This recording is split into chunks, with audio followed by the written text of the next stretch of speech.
I put purpose over fear as I enter this next chapter. So knowing that what I'm walking into is bigger than the fear in my gut, it's going to be okay. Sometimes we have to defy that in order to step out of that barrier. Hi, everyone. Welcome back to another episode of Nourished Inside Out. I am here with Emily Malec today. She is a writer and a mental health advocate. Thank you so much for joining us, Emily. Thanks so much for having me, Annetta. I'm so happy to be here. Absolutely. Do you mind telling us a little bit about your journey and your background and how you got into writing?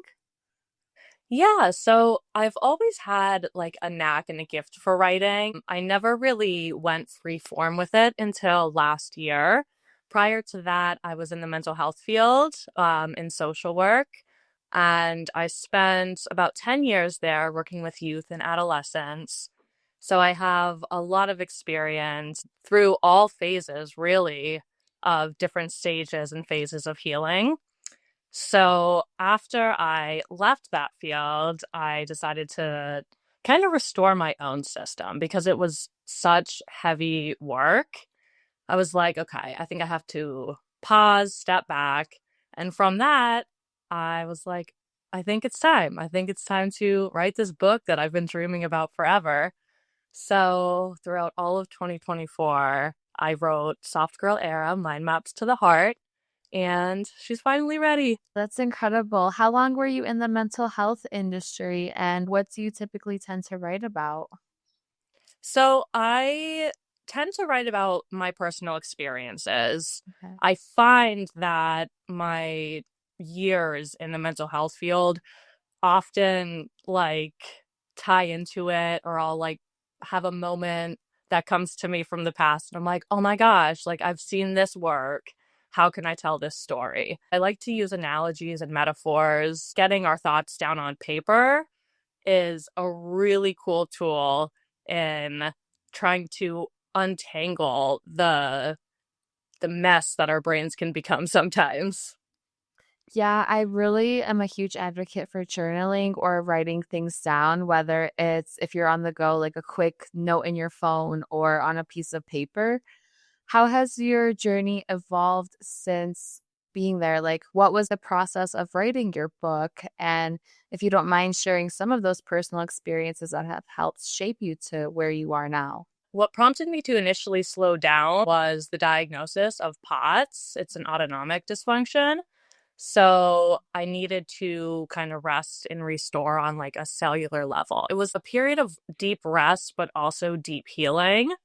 And the funny thing is, I just wrote a piece on this. When I was looking back, thinking about, okay, how am I going to write this book? I was flipping through pages and I realized I wasn't an avid journaler. So, how was I going through this all in my mind? So, I was going back and I noticed that I would do like little metaphors or like a mind map here or like columns or lists. And I was like, okay, I guess that's kind of how I sorted it all out. So then when I was writing, I retraced those steps and recalled the imagery that was kind of in my mind at the time. And I put those into the book. Wow, that's always such a beautiful thing how we go through challenging times and it may not be fun in that moment, but we go through them for a reason so we can help other people along the way. What's really funny is that I loved social work. When I was young, I would travel and do all this crazy stuff. So after I had my daughter, I was like, all right, let me settle down, do the normie thing. I'm realizing that more and more as I'm able to share myself fully without the limitations of professional relationships and dynamics. It's a really expansive chapter that I'm really happy to be in. That's incredible. You mentioned that you were in the mental health industry and then you had a daughter along the way. How has your mental health shifted and your perspective since having a daughter and changing careers as well? Honestly, from the moment I knew I was going to be a mom, things switched. It was like just a click Yeah. moment for me. And getting into social work was kind of prompted from my own upbringing that I recover from and I've gone through my healing about. And, being a mom, I just want to make sure that she never experiences the things that I did. And that was the same for all the kids that I've ever worked with because they came from situations that weren't great. So I just wanted to show them that no matter what, like you can overcome it. And if you think there's nobody that understands it, Miss Emily knows. Yeah. That's so beautiful. I heard this quote the other day, and it said, "We're not responsible for our trauma, but healing is our responsibility." And the way that you were brought up into this world, it's not your fault, but how you respond to it as you get older is. I always like to think to myself, how can I be the person if I ever have kids or to the people around me? How can I be the person that I once needed? What's your thoughts on that? That really ties perfectly into like what I wrote the book for. Not necessarily somebody outside ourselves, but for the young girl in us, the one who, if we could have gone back and saved from it, we want her to come forward with this book. Does that make sense? Yeah, totally, totally. It's essentially breaking a generational pattern that once existed. Just because these patterns existed for generations before you doesn't mean you have to continue moving on with them. S- Yeah, and especially when it comes to like the crux in the family, a lot of times, I mean, I see it in our generation, of us feeling the actual weight of it and acknowledging like this isn't mine to carry. And the process of putting it down isn't an easy one, but it's so much lighter. How has the journey been since you really wanted to make that decision to break those generational patterns and do different for yourself because you see the norm of what people tell you growing up, go to school, get a good job, find somebody to marry, settle down. But you're doing something different. You are creating something completely different. How does that journey look like for you on a day-to-day basis? The beginning of my deep healing journey, because, throughout life, I've always tried to keep up with the tides as they come and go. You know what I mean? A couple of years back, I had a near crisis event where a lot of thought processes that I had experienced in my youth and adolescence reappeared. And I thankfully was able to notice them right away. And I was like, okay, this ends now. I will not go back to a place that I was before. I Yeah. have to get through all of these things that I've ignored because I know the only way out is through. Yeah. That's really beautiful though, because I can tell from like my personal experience, I didn't grow up in a household that had very clear or good communication or emotional stability. And that's what I really wanted was to learn how to be a good communicator and how to have emotional stability.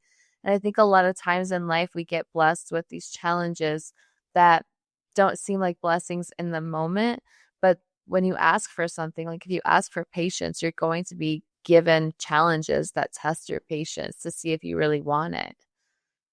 For sure. When I look back at like the few years as a whole, I can see so clearly how the things I asked for fell into place.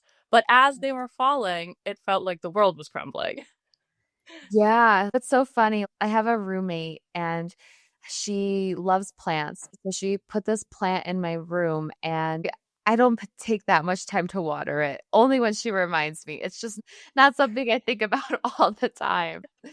And I remember last week she was sad because one of the stems fell off, was dying. So then she cut it off. And when she cut that one off last night, she was like, I was like, what happened to the plant? She goes, you don't see a new one? Another leaf just sprouted. And we have to let go of the old in order to get something new. It's a way of life. Yeah, that is the cutest little metaphor. That's adorable. You taught me a great lesson here. A lot of times, like we overlook those things. I like how you say you made your book off metaphors because I feel like I'm always talking off metaphors. What are some of Yeah. the main ones that have kept you motivated and kept you going even through tough days? Oh man.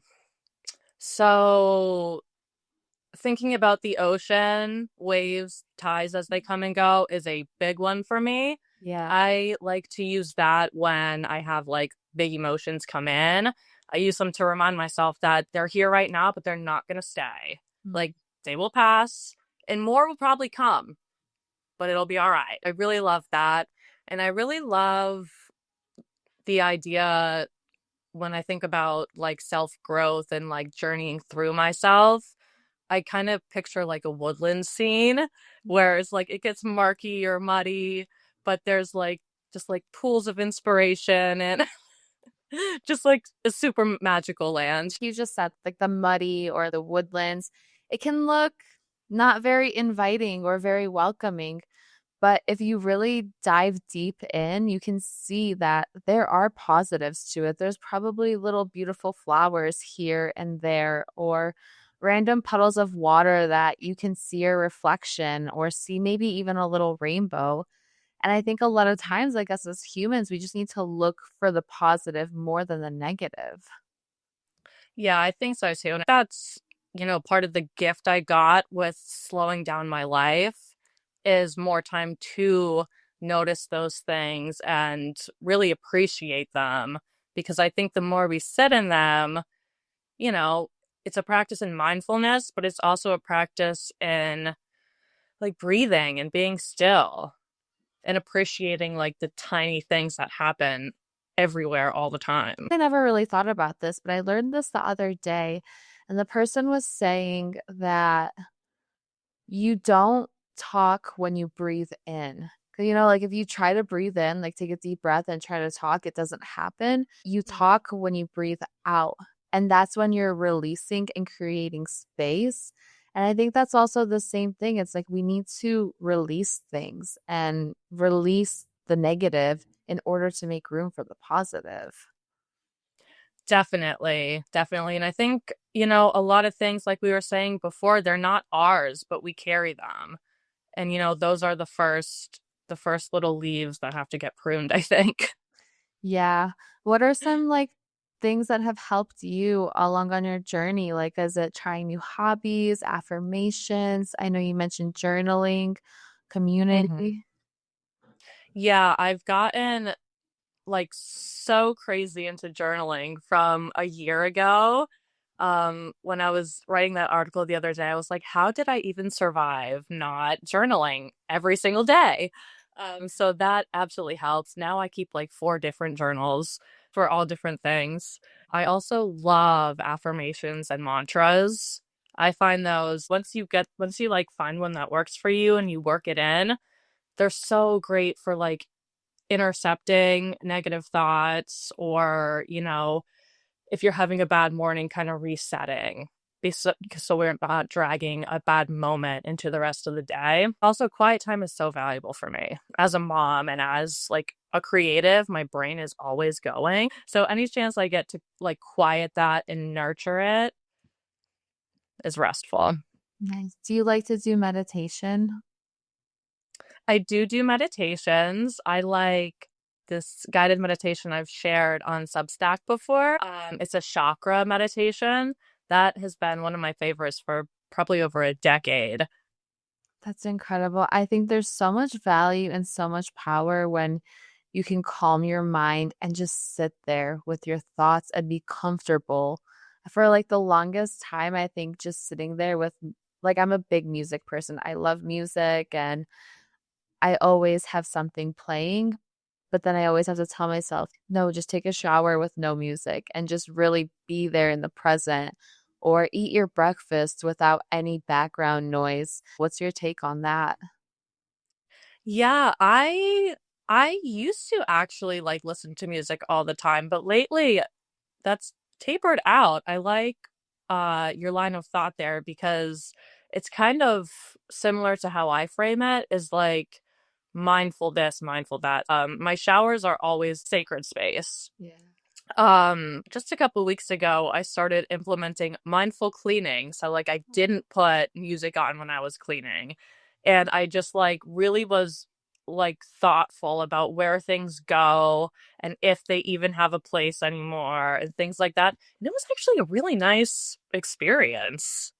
I really like that though, because you're being more mindful and purposeful about the things. Because a lot of times when we're cleaning, we're like, there's probably a couple or a few things that we don't need anymore. But how often do we keep it and let it hold space if it doesn't need to?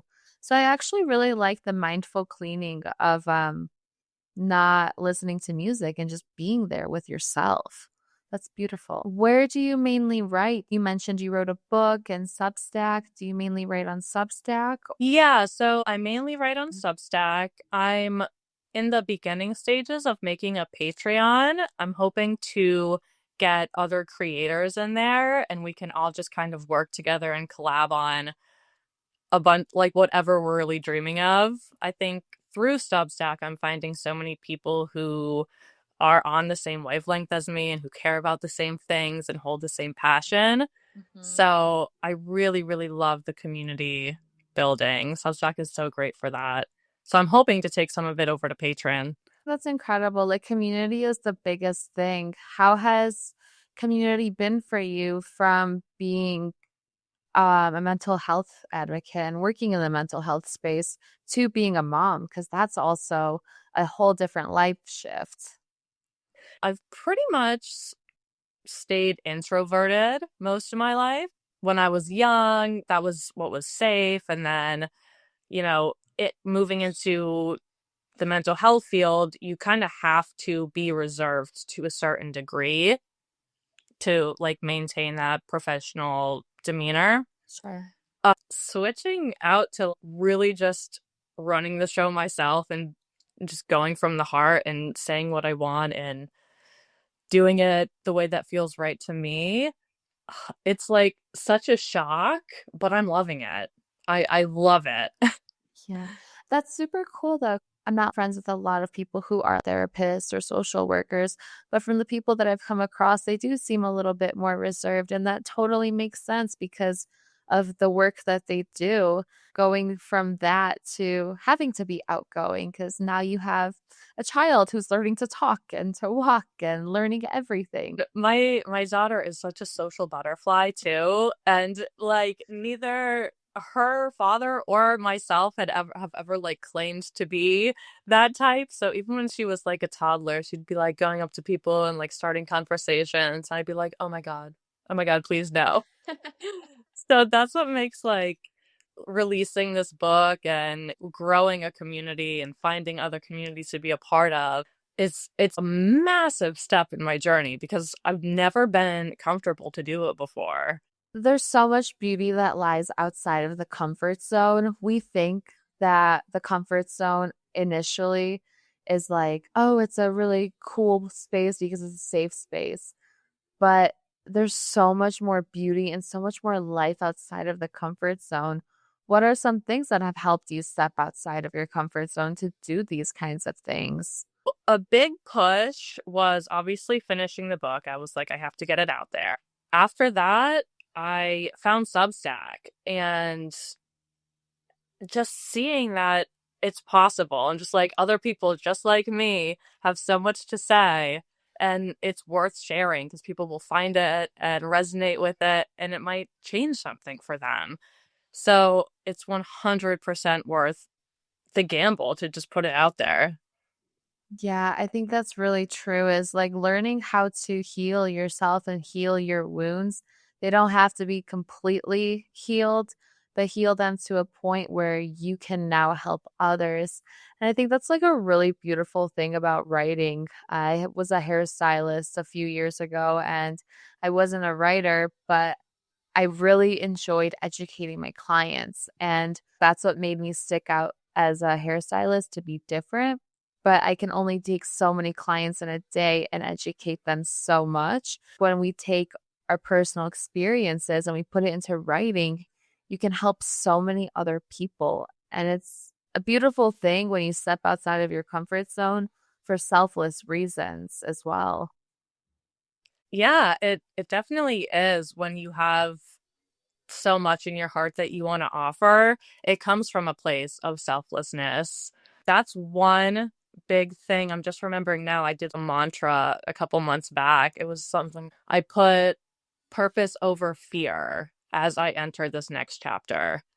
So knowing that what I'm walking into is bigger than the fear in my gut, it's going to be okay. Sometimes we have to defy that in order to step out of that barrier. Yeah. What advice would you give to somebody who wants to start stepping outside of their comfort zone, but they're kind of 50-50? What advice would you give? I would say start in a safe space with a trusted person. That is a really great way to test the waters, I think. I remember when I was in the brunt of it in my healing and I was discovering my boundaries and all of this, it was my brother crossed a boundary. And to him, I was like, hey, this doesn't feel good. And was I good at the time? No. But I said it and he said, you know what? You're right.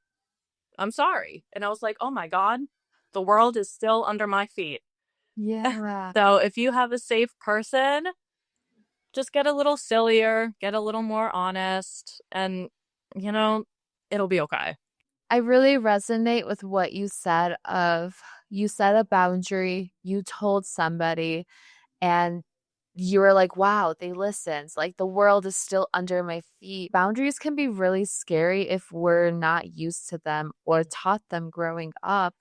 What are some things that have helped you set boundaries? All of the the introspective work that I did and honoring the things I had gone through fully and recognizing them as having become a part of me, and then choosing to not let them define me. Yeah. Boundaries can be a tough one, but once we learn to set them, they can be such a beautiful thing. I remember when I was 23 years old, my friend was like, yeah, Nada, you need boundaries. I'm like, dude, what is that? I have no Oh idea. yeah. Oh yeah. They take they take some serious time because you have to know yourself enough to know what doesn't feel good, what doesn't feel right. And then for a lot of people, especially who have like trauma backgrounds or, an introverted personality even, speaking that truth can be so scary. Yeah, that's so true. And it's like I think that also, let me know what your thoughts are, but I think that also comes with people pleasing tactics. Like, oh, I don't want to upset this person, so I'm just going to say yes. I don't want to upset this person, so I'm going to show up to the event. What's your take on how people pleasing and boundaries come together? People pleasing could fall under a defense mechanism, really, Mm. or a way to cushion your more authentic self. When we are living our truth, we're open to attack. So there's a level of vulnerability that we accept when we reach that stage, hunkering in and being as authentic as you can. And it's difficult. You even get kind of worked up thinking about it. It's worth being true to yourself in every situation. I totally agree with that. I struggled with boundaries for the longest time, and trust me, I'm still a work in progress. We're never going to be fully healed. We're never going to be fully an expert in this because there's always somewhere where to grow in some sort of area. As we like keep that growth mindset of I don't have to people please. That's such a big one. I set more boundaries, but then when it comes to like the people closest to me, like my parents, like that one, it's like easier for me to want to people please. And I still need to tell myself if it's costing you your peace, it's too expensive. And I think that's something Yeah. we need to keep in mind. Yeah, I really like that. If it's costing you your peace, it's too expensive. That's really good. If it's costing you your peace or your time, then you shouldn't force yourself to do something that you don't want to. Yeah, and I also find a lot of times we build up conversations a lot more in our heads than what Mm. actually ends up taking place. Rehearsing boundaries is something I did too, because like when I was first starting, my voice would shake so terribly that I would practice. Before we go ahead and wrap things up, can you leave us with a piece of advice that you would recommend for anybody who is on their mental health journey and wants to improve, whether it's with boundaries, communication, or anything in the mental health field? Take the time that you need and then take extra. Because a lot of the times we do a lot of surface healing or healing as it comes, but once we're feeling better, we kind of taper out those good modalities that we've started. So when you find something that brings you joy when you use it, no matter what that tool is, work it into the routine. Consistently use it, build on it, and whatever it is you gain from it, keep following it. I think that's a really beautiful way to say that is take the time you need and then take extra because I always look at it this way. It's like nobody's going to love you the way that you love yourself. And that is the most valuable thing. You are constantly with yourself. You're constantly listening to yourself. So if your body needs rest, your mind needs rest, give it. If it needs time by itself, give it. I love how you said that. It's all rooted in self-love. So the more we nurture that, the easier the other steps come. Yeah, that's true. It's like have those tough conversations now because it'll make the conversations tomorrow easier. Definitely. Amazing. Definitely. And as soon as they're over, you can breathe differently. Yeah, exactly. Well, Emily, tell us where can people find you and where can they support you and purchase your book? So my book is available on my website, hippienessis.com. Most of my writing is on Substack, Hippiness Is. And I'm also building Patreon, Hippiness Is the Collective, for other creators who want to work together and dabble in each other's activities. That's amazing. I'll have all of those linked down in the show notes below so people can stay in touch with you. Thank you so much for being here with us, Emily. Thanks so much, Anetta.